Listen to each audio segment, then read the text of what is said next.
রাজধানীর মোহাম্মদপুরে মা ও মেয়ে হত্যার ঘটনায় আয়শা এখন জেল হাজতে রয়েছে, সাথে আছে তার স্বামী। নির্মম এই ঘটনার পর জেলে কেমন কাটছে আয়শার জীবন, এ নিয়ে অনেকের জানার কৌতূহলের শেষ নেই। পুলিশের মাধ্যমে জানা গেছে, জেলের মধ্যেই প্রথমেই পুলিশের কাছে মা মেয়ের হত্যার স্বীকারোক্তি দিয়েছেন আয়শা। সে জানায় কারো প্ররোচনায় নয়, চুরি করতে গিয়ে ধরা খাওয়ার পর পেছন থেকে আটক করে, তাই বাধ্য হয়ে সে ছুরি আঘাত করে। জেলের ভেতর খুব কষ্টে কাটছে আয়শার জীবন। কোনো আত্মীয় স্বজন আয়শাকে দেখতে আসে না।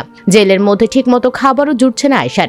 এইদিকে এই ঘটনা নিয়ে নতুন তথ্য দিয়েছে ঢাকা মহানগর পুলিশ ডিএমপি। চুরির উদ্দেশ্যেই মোহাম্মদপুরের ওই বাসায় গৃহকর্মীর কাজ নেয় অভিযুক্ত আয়শা। তার চুরি ধরে ফেলায় কাল হয়েছে মামের। সকালে রাজধানীর মিন্টো রোডে মিডিয়া সেন্টার সংবাদ সম্মেলনে এসব তথ্য জানান ডিএমপির অতিরিক্ত কমিশনার এস.এন. মোহাম্মদ নজরুল ইসলাম। তিনি বলেন, আয়শা চুরির উদ্দেশ্যেই মোহাম্মদপুরের ওই বাসায় গৃহকর্মীর কাজ নেয়। চুরি ধরে ফেলায় প্রথমে মাকে হত্যা করে, পরে মেয়ে দেখে ফেলায় তাকেও হত্যা করে। হত্যার পর বাসায় চুরি করে স্কুল ড্রেস পরে পালিয়ে যান আয়শা।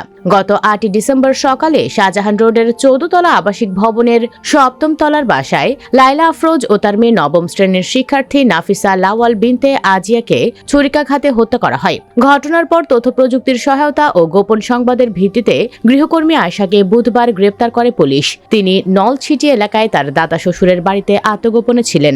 আয়শার বরাত দিয়ে পুলিশ জানায়, বাসার মালামাল চুরি করে নেয়ার সময় লাইলা আফরোজের কাছে আয়শা ধরা পড়ে। এক পর্যায়ে লাইলা আফরোজ তাকে আটকে পুলিশে ফোন দিতে গেলে আয়শা ধারালো ছুরি দিয়ে উপর্যুপরি আঘাত করে তাকে হত্যা করে।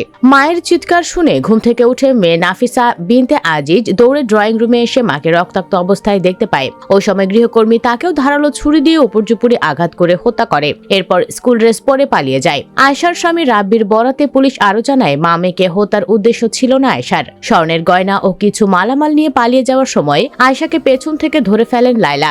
ধরা পড়ার ভয়ে মা মেয়েকে কুপিয়ে হত্যা করে আয়শা। দর্শক, আয়শা ও তার স্বামী দুজনেই এখন জেলে বন্দী। সরকারের উচিত দ্রুত তাদের ফাঁসি দেওয়া। আমাদের সাথে আপনিও একমত হলে কমেন্ট করে জানিয়ে দিন আপনার মতামত। ভিডিওটি ভালো লাগলে লাইক ও শেয়ার করুন।